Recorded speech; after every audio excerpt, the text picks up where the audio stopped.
kebiasaanmu itu akan menjadikanmu sukses atau malah menghancurkanmu. Halo, saya Ronald Tagalung. Jumpa lagi di channel Ronald Tagalung. Pada video kali ini, kita akan mengupas buku yang menarik, yang luar biasa, sangat-sangat populer, telah dicetak di puluhan negara dan diterjemahkan di berbagai macam bahasa di dunia.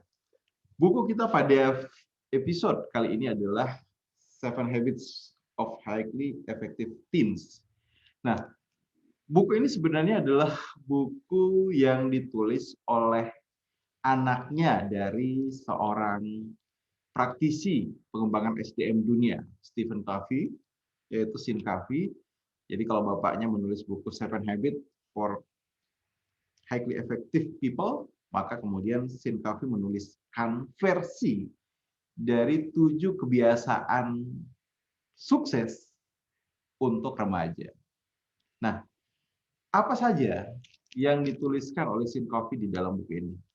Jadi kita akan bahas sama-sama.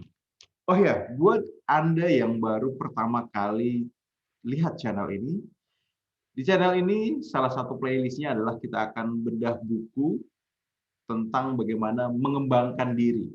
Dan kemudian di playlist lainnya juga ada video tentang bagaimana membangun motivasi, kemudian meningkatkan kepercayaan diri, tips bisnis, dan sebagainya. So, pastikan untuk subscribe channel ini, klik loncengnya agar kemudian Anda bisa mendapatkan notifikasi video-video terbaru di channel ini. Oke, kita akan langsung bahas apa saja 7 kebiasaan sukses remaja hebat yang ada di dalam buku ini. Nah, sebelum kita bahas tentang apa 7 kebiasaan, saya ingin bahas dulu tentang apa itu kebiasaan. Kebiasaan adalah hal yang itu kita lakukan secara berulang. Dan kebiasaan ternyata adalah faktor penentu dari bagaimana nasib seseorang. Stephen Covey bilang seperti ini, kalau kita misalnya ingin nasib kita berubah, maka sederhananya adalah kita butuh bagaimana memastikan karakter kita berubah. Orang dengan nasib yang baik itu karena karakternya baik. Namun orang kalau karakternya buruk, sudah pasti nasibnya pun akan buruk. Nah, pertanyaannya tentunya, bagaimana kita bisa membangun karakter yang baik? Nah, di sini yang menjadi kuncinya. Di sekolah-sekolah sekarang sedang digalakan bagaimana pendidikan berbasis karakter. Di berbagai macam pelatihan mulai difokuskan pada bagaimana pembentukan karakter. Namun, apa itu karakter dan bagaimana karakter seseorang bisa muncul? Nah, menurut Stephen Covey, karakter seseorang itu muncul dari kebiasaan yang dia lakukan. Ya, kebiasaan, habit. Habit membentuk karakter, karakter menentukan nasib. Jadi kalau kita ingin bagaimana punya karakter bagus, maka yang kita butuhkan adalah memiliki kebiasaan baru yang bagus untuk diri kita. Lalu bagaimana kemudian kita bisa mendapatkan kebiasaan? Kebiasaan seseorang itu sangat ditentukan oleh apa yang dia lakukan. Nah, apa yang seseorang lakukan, kalau diulang-ulang, itu akhirnya akan membentuk kebiasaan. Nah, sekarang, kalau kita kemudian runut lagi, apa yang membuat seseorang melakukan sesuatu? Atau perbuatan itu asalnya dari mana? Setiap perbuatan yang kalau diulang-ulang menjadi kebiasaan, pasti berasal dari perkataan. Baik perkataan yang dikatakan secara lisan langsung maupun perkataan yang sifatnya itu adalah sesuatu yang kita pikirkan. Perkataan di dalam pikiran kita. Dan perkataan setiap orang selalu awalnya dari pikiran. Jadi sederhananya sebenarnya walaupun di buku ini kita diajarkan untuk bagaimana membangun 7 kebiasaan, maka sesungguhnya itu semua dimulai dari bagaimana kita mengubah cara kita berpikir. Nah, menurut Sean Covey, untuk bagaimana menjadi seseorang yang sukses, yang efektif, yang berhasil dalam kehidupan ini, kita butuh 7 karakter. Dan 7 karakter inilah yang kemudian kalau kita miliki akan membawa kita ke tempat yang kita inginkan. Apa saja itu? Yang pertama, karakter pertama kalau mau jadi remaja yang sukses, pribadi yang sukses adalah jadilah orang yang proaktif, yaitu orang yang bertanggung jawab atas dirinya sendiri. Anda harus meyakini bahwa dalam hidup ini, kalau Anda ingin sukses, maka orang yang bertanggung jawab dan bisa membuat Anda sukses adalah diri Anda sendiri. Kalau Anda ingin kemudian bisa meraih sebuah cita-cita, maka pribadi yang paling bertanggung jawab untuk membuat Anda meraih cita-cita itu adalah diri sendiri. Banyak orang gagal dalam hidup ini dikarenakan satu hal, mereka senantiasa blaming, menyalahkan sekitar. Ketika ada sesuatu yang tidak jalan sesuai dengan apa yang diharapkannya, dia menyalahkan bahwa ini adalah kesalahan orang lain, ini adalah kesalahan pemerintah, ini adalah kesalahan alam sekitar. Yang kedua, orang yang gagal seringkali apa? Karena suka banyak alasan. Tidak melakukan ini dikarenakan tidak punya ini. Belum melakukan itu dikarenakan apa? Waktunya belum tepat. Jadi banyak sekali alasan. Dan banyak alasan membuat orang tidak kemana-mana. Pribadi sukses, remaja hebat adalah remaja yang meyakini bahwa dirinya lah yang paling bertanggung jawab pada kesuksesan dan keberhasilan yang ingin diwujudkan di masa depan. Dan kata kunci untuk menjadi sukses yang pertama adalah kita harus menjadi orang yang proaktif. Apa itu orang proaktif? Orang proaktif itu seperti ini, artinya ketika Anda ingin sesuatu, Anda yang kemudian punya inisiatif untuk memulai, untuk melakukan, dan berkreasi untuk bagaimana mewujudkan itu. Lawan dari orang yang proaktif adalah orang yang reaktif. Orang yang reaktif itu seperti apa? Orang yang sekedar bagaimana bereaksi terhadap yang ada di sekitar.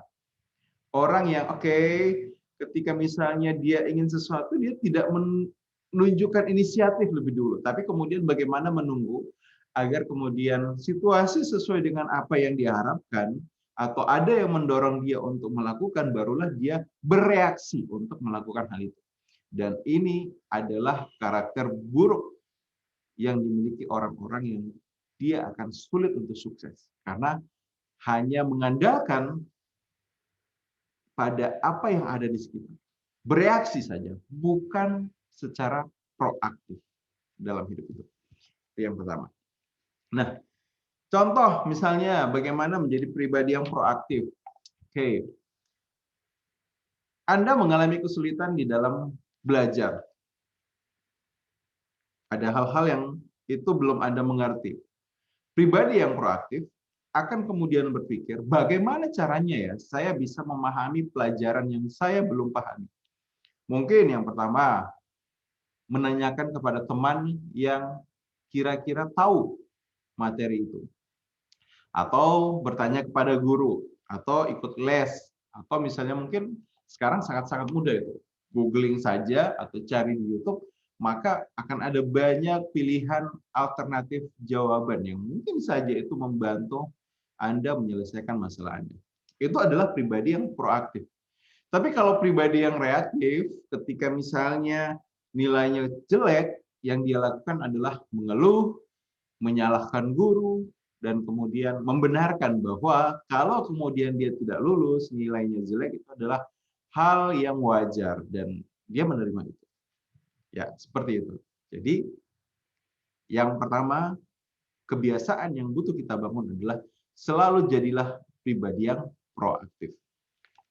Kita masuk ke kebiasaan yang kedua, yaitu adalah merujuk pada tujuan akhir, atau mulailah dengan mengingat-ingat tujuan akhir Anda. Dalam hidup ini, kita harus punya tujuan, kita harus punya goal yang mau kita capai, karena tujuan dan goal itulah yang kemudian membuat kita berenergi, bersemangat, antusias untuk terus bergerak. Dalam mencapai apa yang kita impikan, kita harus bisa membayangkan kira-kira ketika saya berhasil mendapatkan apa yang saya inginkan, apa yang saya rasakan saat itu. apa yang saya lihat saat itu, dan apa yang saya dengar saat itu. Semakin clear, semakin jelas apa yang kita inginkan, maka kita akan lebih mudah untuk mencapainya. Kita akan mengerahkan seluruh kecerdasan, kreativitas, dan kekuatan kita untuk dapat mewujudkan hal itu. Kenapa? Karena kita berfokus pada merujuk pada tujuan akhir. Nah, banyak sekali orang-orang yang dalam hidup ini bimbang, galau. Kenapa? Karena tidak bisa menentukan tujuan akhirnya apa. Tidak punya gambaran, bayangan akhir dari kehidupan yang dia inginkan seperti apa. Saya sering mengilustrasikan bahwa orang dalam kehidupan ini ibaratnya apa? Senantiasa dituntut untuk naik tangga, ya, naik tangga. Jadi ya tangga kehidupan itu seperti ini. Misalnya, oke, kita dari TK mau tidak mau itu lazimnya adalah kita masuk SD, SD kemudian SMP, SMP, SMA, SMA kuliah, kerja dan seterusnya. Nah, dalam menaiki tangga kehidupan, ada orang yang melakukannya dengan cara mana tangga yang terdekat, itu yang dia naiki. Atau mana tangga yang dinaiki oleh temannya, maka itu yang dia naiki. Sementara pendekatan menaiki tangga kehidupan dengan dua pendekatan seperti ini, itu beresiko, sangat-sangat beresiko. Misalnya, kita naiki tangga yang terdekat. Ternyata kemudian setelah kita naiki, menguras semua energi, semua waktu yang kita punya, sampai di puncak dari tangga yang kita naiki, kita baru menyadari bahwa tangga yang kita naiki itu ternyata bersandar di dinding yang salah. Cara yang kedua, orang menaiki tangga dengan cara lihat temannya menaiki tangga yang mana dan dia ikut naik tangga itu. Juga beresiko besar. Tatkala kemudian teman yang dia ikuti ternyata satu ketika misalnya harus pergi lebih dulu, atau misalnya akhirnya berpindah tangga dan dia akhirnya kemudian menemukan dirinya berada di tangga yang salah. Karena apa? Terlanjur mengikuti temannya. Lalu sebaiknya seperti apa? Ilustrasi dari bagaimana merujuk pada tujuan akhir adalah seperti ini. Saat kita harus menaiki tangga kehidupan, yang butuh kita lakukan adalah kita melihat bukan mana tangga terdekat, tangga yang mana yang dinaiki oleh teman kita, tapi tangga-tangga yang ada di sekitar kita ini dia bersandar di dinding yang mana. Atau paling tidak tentukan dinding yang mana yang ingin kita naiki, maka cari tangga yang bersandar di dinding tersebut. Sederhananya seperti ini. Kalau kita ingin kehidupan kita betul-betul maksimal, mencapai apa yang kita inginkan, maka yang butuh kita lakukan, kita harus punya bayangan, gambaran dalam kehidupan kita dalam usia 50 sampai 60 tahun. Di usia 50 sampai 60 tahun, di usia tua kita ingin menjadi pribadi yang seperti apa? Orang yang memiliki kehidupan seperti apa? Nah, bayangkan hal itu, rencanakan hal itu, maka disitulah kemudian kita akhirnya bisa merunut. Oke, kalau saya ingin punya kehidupan seperti ini, maka apa yang harus saya lakukan? Misalnya, Anda ingin punya kehidupan di mana Anda betul-betul di usia tua Anda merasakan perasaan yang sangat bahagia. Anda berkecukupan. Anda punya penghasilan dari bisnis yang itu membuat tanpa harus bekerja, uang terus masuk. Kemudian Anda tinggal di rumah yang mewah, punya mobil, kemudian senantiasa berkesempatan setiap tahunnya ke luar negeri. Maka dengan membayangkan hal itu, Anda akhirnya bisa memutuskan, oke, agar saya bisa punya kehidupan yang seperti yang saya inginkan, maka apa yang butuh saya lakukan? Profesi apa yang saya butuhkan? Pekerjaan apa yang harus saya ambil? Tindakan apa yang harus saya kerjakan? Pendidikan apa yang harus saya punya? Agar kemudian saya bisa mencapai kehidupan yang saya mau. Seperti itu. Jadi merujuk pada tujuan akhir. Nah, kita masuk ke materi yang ketiga. kebiasaan ketiga, yaitu dahulukan yang utama. Stephen Covey mengajarkan kita bahwa dalam hidup ini kita harus clear mana yang prioritas dan mana yang bukan prioritas. Dan mana yang sifatnya mendesak dan mana yang sifatnya tidak mendesak. Nah, apa yang harus kita dahulukan? Kita diminta untuk selalu dahulukan hal-hal yang prioritas, tapi tidak mendesak. Kita harus belajar dalam hidup ini berusaha untuk tidak terjebak beraktivitas, bekerja, atau berada pada situasi di mana melakukan hal-hal penting dan dalam kondisi mendesak. Atau misalnya melakukan hal-hal yang tidak penting tapi mendesak. Jadi harus clear dalam hal ini. Nah, jadi contoh misalnya seperti ini. Kita butuh tahu dalam hidup kita itu hal penting dan mendesak apa? Penting dan mendesak itu misalnya ketika besok mau ujian ya kita belajar. Tapi hal penting tapi tidak mendesak apa? Misalnya mungkin buat perencanaan hidup. Itu penting tapi tidak mendesak. Misalnya mungkin membangun networking, itu penting tapi tidak mendesak. Hal penting dan mendesak biasa apa yang kita lakukan? Penting dan mendesak. Ya tadi sudah ya. Oh sorry. Mengerjakan PR yang akan dikumpulkan besok ataupun misalnya belajar ketika akan ujian besok. Nah sekarang masuk hal yang tidak penting dan mendesak. Biasanya apa? Menerima telepon itu hal yang tidak penting tapi mendesak karena kita harus angkat saat itu. Ataupun misalnya hal tidak penting tapi mendesak.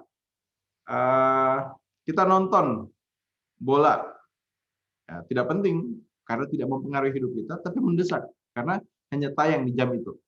Dan hal tidak penting dan tidak mendesak yang kita lakukan, misalnya rebahan, do nothing. Nah, jadi selalu berusaha bagaimana dalam hidup ini kita dahulukan yang utama. Kita tahu apa yang menjadi prioritas kita.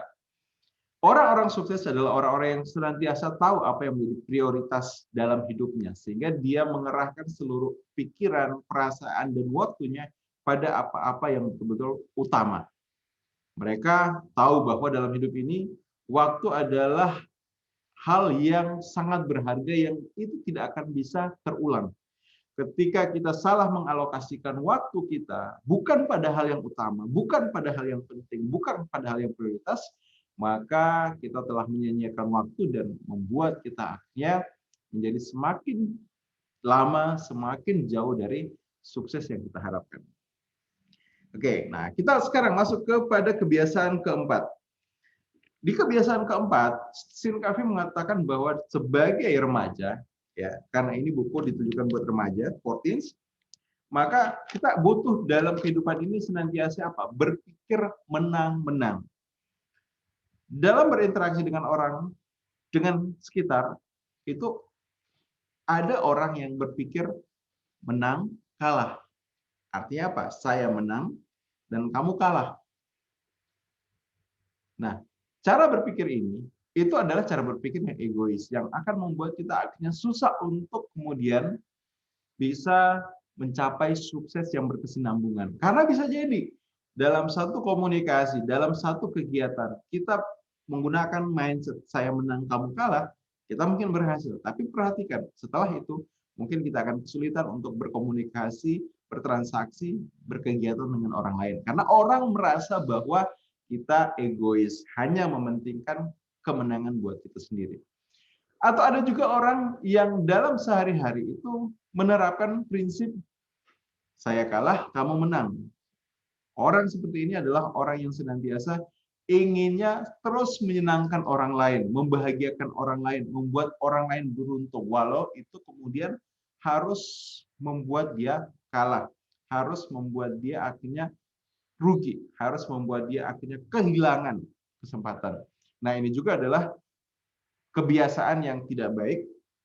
Kenapa? Karena kalau kita kemudian membiarkan diri kita kalah, kemudian orang lain menang, maka kita akan sulit untuk membuat diri kita menjadi lebih unggul, lebih baik, dan mencapai apa yang kita inginkan. Nah, yang terbaik adalah seperti apa? Kita dalam berkomunikasi dengan orang lain, gunakan prinsip menang-menang. Kamu menang, saya menang. Nah, menang-menang itu ada dua pendekatan. Saya menang kemudian saya pastikan kamu menang, atau kamu menang, saya pastikan kemudian saya menang. Nah, pendekatan yang tepat adalah buat orang lain dulu menang, kemudian buat diri kita menang. Dengan cara itu, kita akan bisa lebih sukses, lebih efektif di dalam berkomunikasi dan meraih apapun yang kita inginkan. Kemudian kita masuk ke kebiasaan yang kelima, ya. Berusahalah dulu untuk memahami, baru kemudian dipahami. Kadang di dalam berkomunikasi kita terlalu egois, pengennya dimengerti, dipahami, dan memaksakan orang lain tahu dan paham tentang diri kita. Padahal kalau kita mau bisa kemudian lebih efektif di dalam berkomunikasi, lebih sukses di dalam keseharian, kita butuh mengambil sikap, mengambil kebiasaan, menjadi orang yang mau memahami orang lain dulu, baru kemudian dipahami. Kemudian pada kebiasaan keenam, itu wujudkan sinergi. Kalau mau sukses besar, harus bersinergi. Karena tidak ada sukses besar yang dilakukan sendiri. Sukses besar itu harus dikerjakan bersama-sama. Anda harus punya tim, Anda harus memimpin. Maka kemudian itulah yang bisa membuat Anda sukses. Dan disinilah kenapa dibutuhkan sinergi. Kerjasama, kekompakan, dan usaha yang konsisten untuk mencapai tujuan bersama. Itu adalah kebiasaan keenam. Dan kemudian kebiasaan ketujuh adalah asala gergaji. Jadi asala gergaji ini adalah sebuah perumpamaan.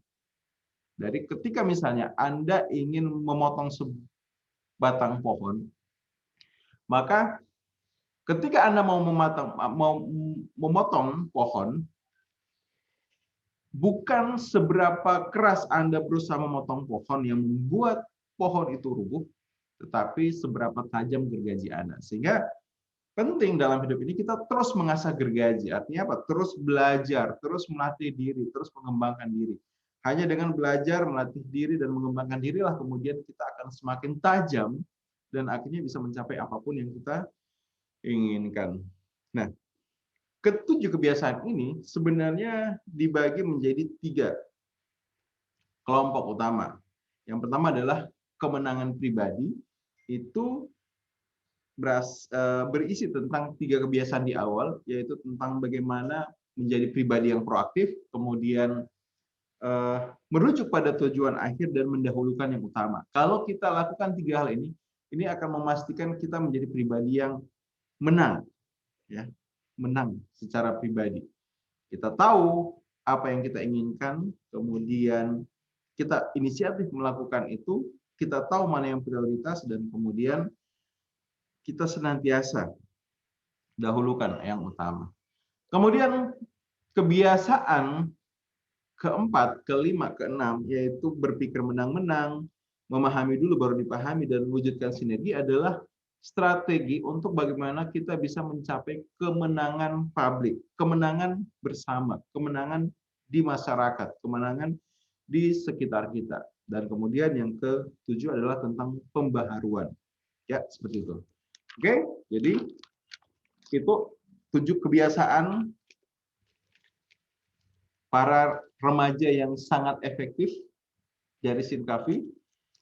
Ya, buku ini sangat menarik, sangat luar biasa. Buku yang bisa dibilang buku yang legendaris, sangat tepat, dan bisa diterapkan sepanjang masa. Oke, terima kasih untuk waktunya. Pastikan subscribe dan sampai jumpa di video selanjutnya. Bye-bye.